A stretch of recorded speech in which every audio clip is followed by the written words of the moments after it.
সকলকে স্বাগত ইউ&ডি oats nutritionist clinical dietician চন্দ্রিমার পেজে। আবারও একটি হেলথ রিলেটেড ইনফরমেশান শেয়ার করার জন্য এই ভিডিওটি। দেখুন, এখানে জলটা ফুটছে এবং এই জলের ভেতর দিতে হবে কি, এটা হচ্ছে সিনামন পাউডার। আপনারা দেখতে পাচ্ছেন দারচিনির গুঁড়ো।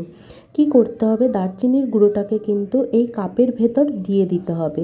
অবশ্যই এই জিনিসটা মাথায় রাখবেন, এই দারচিনির গুঁড়োটা জলের ভেতর দিয়ে কখনোই ফোটাবেন না। ফোটানো জলটাকে নিয়ে এই গুঁড়োর ভেতর মেশাতে হবে। এটা আমাদের কিসে হেল্প করবে, যাদের পিসিওডি আছে, হরমোনাল ইমব্যালেন্স, সেটা ব্যালেন্সে আনতে সাহায্য করবে। এবং ধরুন যাদের ইনসোমনিয়া, অনেক দিনের পর দিন ঘুম না হয়, তাদের কিন্তু মেলাটোনিনের ব্যালেন্স ঠিক করতে সাহায্য করবে। এবং আরও অনেক গুণাগুণ আছে যেগুলো এখানে বলে শেষ করা যাবে না। বেসিক্যালি এই দুটো জিনিস খুব হেল্প করবে।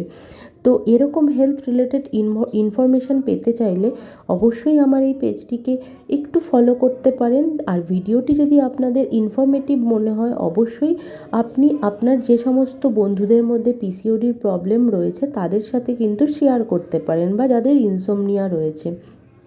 আমি কিন্তু এটা মাঝে মধ্যে ট্রাই করি, খেতে কিন্তু খুব একটা মন্দ নয়।